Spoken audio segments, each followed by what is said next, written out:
The Answer.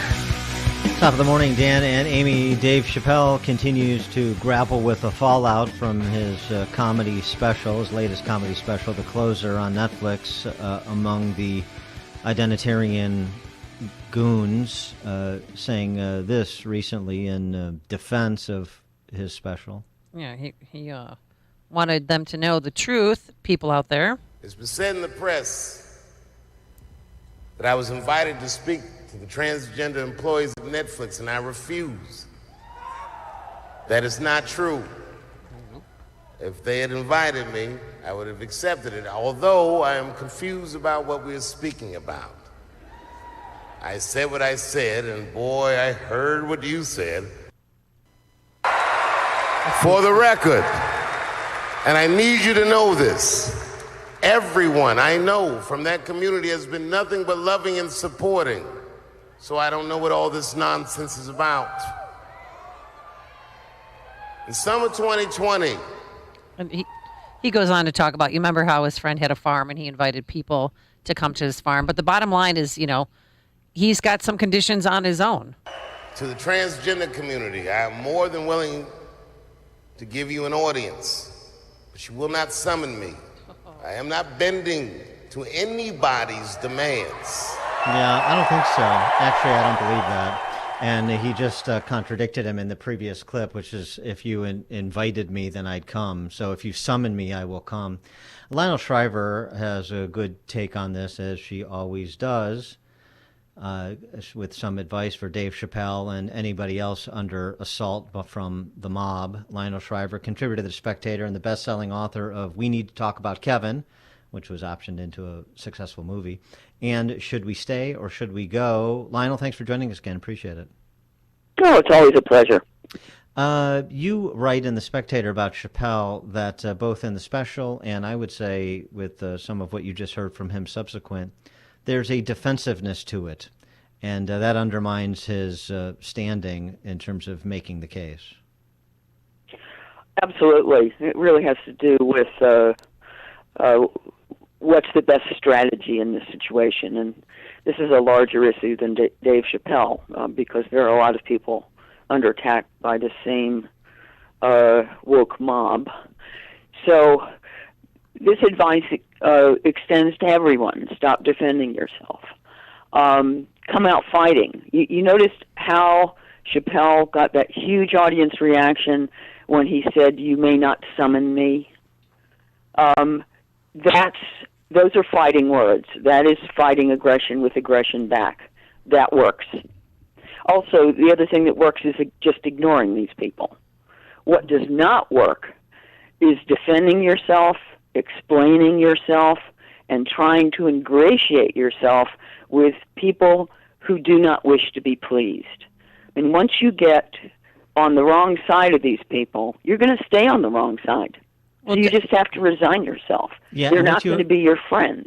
And what you heard from Chappelle there is he doesn't know where he is yet. And I've said this about other people who've spoken up and generated some attention, including from conservatives, yay. But they're still trying to find their ground because on the one hand, you will not summon me. On the other hand is I have lots of trans friends. And that doesn't work. Yeah, exactly. It doesn't work.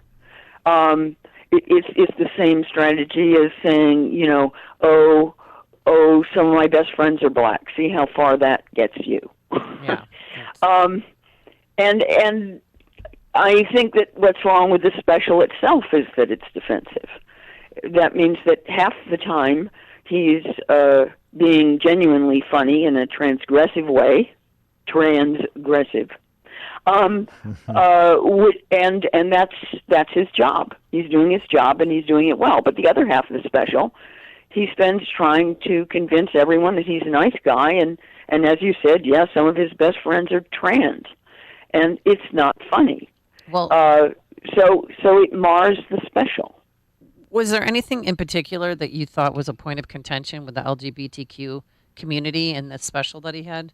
Because I watched it and I was trying to be enraged, like thinking, what if I'm gay and I'm watching this? How am I going to respond?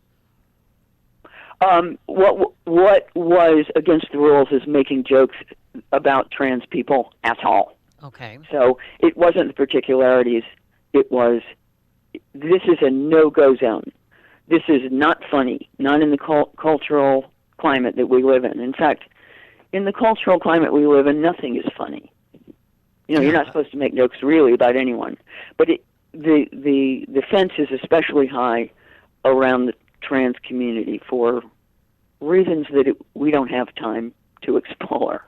Well, right. I mean, yeah. Look, I mean, we just marked the passing of Mort Saul, and who gave rise to comedians, subversive comedians like George Carlin. I mean, those comedians wouldn't have careers today. Mel Brooks couldn't make Blazing Saddles today. Dave Zucker.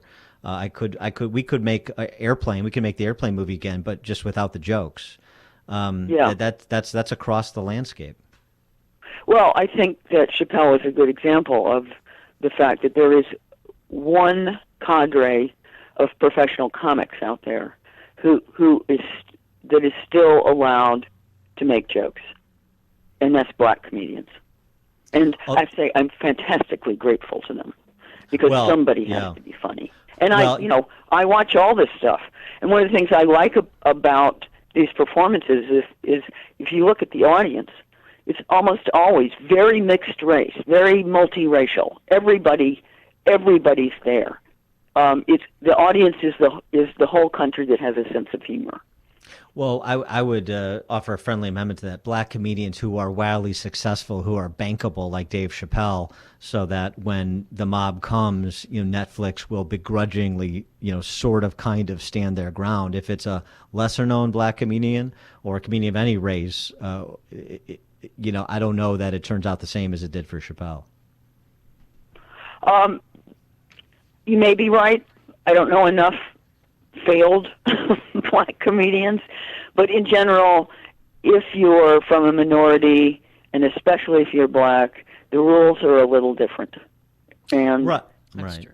And there's more latitude. Right, and so where, I mean, as sort of a cultural observer and critic, I mean, where do you see this going against the backdrop of? Well, I mean, we played this song earlier in the program, number one on iTunes, sort of like Chappelle, 10 million downloads. Well, number one on iTunes right now, ahead of Adele. Is this black rapper nobody's ever heard of named Bryson Gray, who's got a "Let's Go Brandon" song, but he's pulled off YouTube. But there's still a craving for it. But there are so few that are willing to satisfy that market because it comes with great peril. It does, but the solution to all of this is for us to just stop being intimidated. My advice to Dave Chappelle was keep doing what you've been doing. Don't apologize. Don't explain. Just keep making hilarious and really outrageous stand-up performances, and that's how you win. You just don't let these people affect what you do. Yep, and that's what, more than anything, what would drive them crazy. But Dave Chappelle, and he even talked about this in his special, the investors have dropped him for his film, and the only one that's still sticking behind him is Netflix. And do you think that's just indefinitely? Well, we're in a very bad time. I don't mean to condescend. I know you know that. Right. And as far as I'm concerned, the answer is not only for artists like Chappelle or even me to keep doing what they've been doing, but for people in power to start acting as if they are in power. And for the people in power to stick up for the people who are making them money, and who are, culturally important. So that extends to the head of film studios and streaming services and publishers.